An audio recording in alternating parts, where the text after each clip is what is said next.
Hello everyone, good morning. কেমন আছো সবাই? আশা করছি সবাই খুব ভালো আছো। আমরাও বেশ ভালো আছি। পিউস লাইফস্টাইলে তোমাদের সবাইকে আরও একবার ওয়েলকাম আমার নতুন ভিডিওতে। আর আজকে সকালের শুরুটা কিন্তু আমার কাছে অনেক ভালোভাবে হয়েছে, কারণ আজকে আমি 2 ঘন্টা বেশি ঘুমোতে পেরেছি। অন্যদিন যেখানে 6টার সময় ঘুম থেকে উঠতে হয়, আজকে সেখানে আমি 8টার সময় ঘুম থেকে উঠেছি গাইস।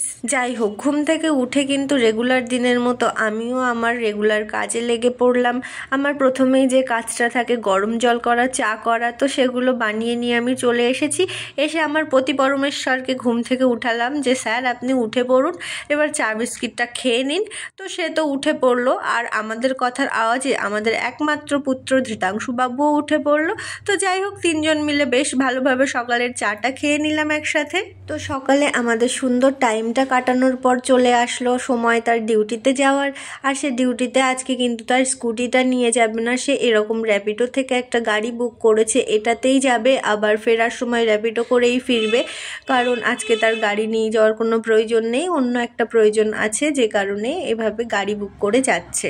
আর এখানে আমরা এসেছিলাম ধৃতাংশুর পাপাকে ছাড়তে। আর আজকে না অলরেডি অনেকটাই লেট হয়ে গেছে, কিন্তু কারণ সে ডিউটিতে দেরিতেই যাচ্ছিল, যে কারণে তো উঠেছি 8টার সময়। তারপরে চা বিস্কিট জল সব কিছু খাওয়ার পরে তার জন্য আবার খাবার বানিয়ে দিয়েছিলাম। চিকেন তো করাই ছিল, তারপরে প্রেশার কুকারে ভাত বানিয়ে দিয়েছিলাম। সে কিন্তু স্নান করে পূজা টুজা করে ভাত খেয়ে এভাবে রেডি হয়ে বেরিয়েছে। তখন অলরেডি তো 11টা বেজেই গেছে।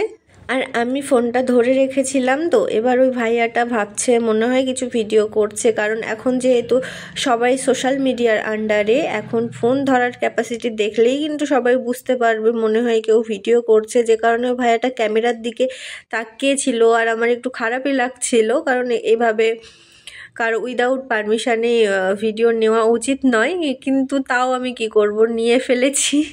যাই হোক, ধৃতাংশুর পাপা কিন্তু এখানে চলে গেল ডিউটিতে। আর তারপরে আমরা একটুখানি দাঁড়িয়েই ছিলাম ওখানে। আর পাশেই দেখতে পাচ্ছ রেল লাইন, ওখান দিয়ে ট্রেন যাচ্ছিল। তো ওর পাপা তো চলে গেল, তারপরে আমি ওই ট্রেনটাকেই তোমাদেরকে একটুখানি দেখাচ্ছিলাম। তো ভালোভাবে আসছিল না বলে আমি একটু জুম করে তোমাদেরকে ট্রেনটা দেখিয়ে দেবো, কারণ আমি নিজেই দেখছিলাম ঘোলাটে ঘোলাটে লাগছে। তো ট্রেনটা একটুখানি দেখিয়ে দিয়ে আমি আবার ওর পাপাকেও দেখিয়ে দিলাম।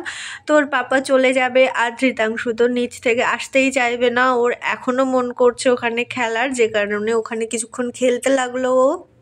তারপর নিচ থেকে উপরে এসে কিন্তু আমরা খাবারটা খেয়ে নিয়েছিলাম, কারণ ভাতও গরম ছিল, তরকারিটাও গরম গরম ছিল, যে কারণে খেয়ে নিলাম। তারপরে বাদবাকি কাজ সব পরে করব।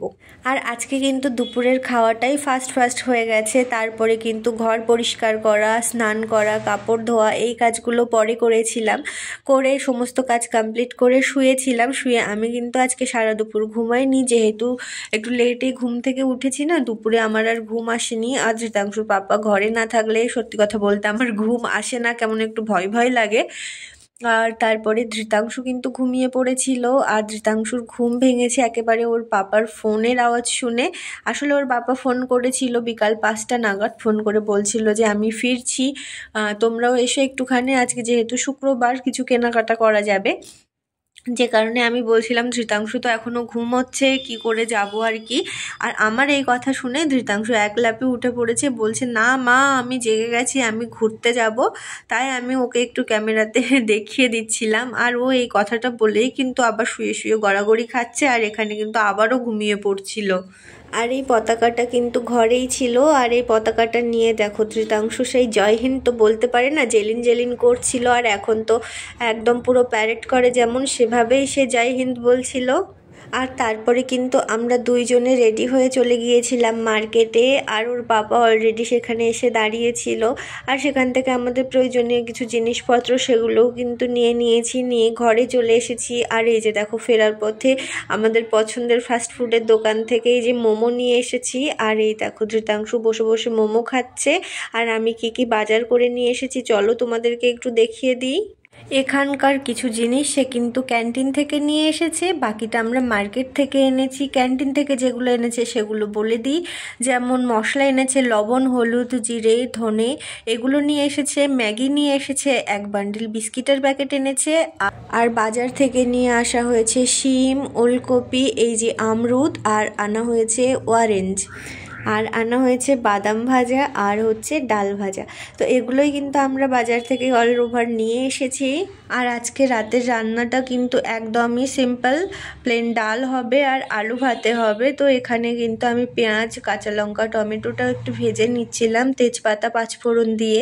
আর এখানে দেখতে পাচ্ছ ছোলার ডাল আর মুসুর ডাল। তো ছোলার ডালটা আমি আগেই সিদ্ধ করে নিয়েছিলাম, তারপরে ছোলার ডালটা ভালোভাবে সিদ্ধ হয়ে গেলে আমি মুসুর ডালটা ধুয়ে তার ভিতরে দিয়ে 2টো সিটি মেরে এখানে আমি রান্নাতে বসিয়ে দিয়েছি। আর ডালগুলো তোমরা দেখতেই পাচ্ছ গোটা গোটা আছে, কিন্তু ভিতর থেকে কিন্তু একদমই সিদ্ধ হয়ে গেছে। আর এইভাবে ডাল রান্না করে খেতে আমাদের সবারই খুব ভালো লাগে। আর যেহেতু প্রেসার কুকারে ভাত করা হয়েছে, সেখানেই কিন্তু আমি আলুগুলো সিদ্ধ দিয়ে দিয়েছিলাম। তো ভাতের দম বসে গেলে কিন্তু আমি এখানে আলুগুলো সব বার করে দিয়েছি। তারপরে সমস্ত মশলাপাতি যা যা লাগে, পেঁয়াজ, শুকনো লঙ্কা, তেল, তারপরে লবণ, সেগুলো দিয়ে দিয়েছি। আর ধৃতাংশুর পাপাই কিন্তু মাখিয়েছে। আসলে আমি যদি মাখাই হাতে ঝাল লেগে যাবে, ধৃতাংশুকে খাওয়াতে গেলে ও কান্না করবে, যে কারণে ওর পাপাই মাখিয়ে দিল। আর এই যে আমি কিন্তু খাবারটা নিয়ে নিয়েছি, ধৃতাংশুর জন্য একটা আলু সিদ্ধ নিয়েছি, ডাল নিয়েছি, আর আমার জন্য ওই যে পাশে আলু সিদ্ধ রেখে দিয়েছি। আর আজকে সারাদিনে কিন্তু এটুকুই শেয়ার করতে পারলাম তোমাদের সাথে। কেমন লাগলো তোমরা অবশ্যই জানিও। ভালো থেকো সবাই, দেখা হবে নতুন কোনো ভিডিওর সাথে। ততক্ষণ সবাই ভালো থেকো, সুস্থ থেকো, সাবধানে থেকো।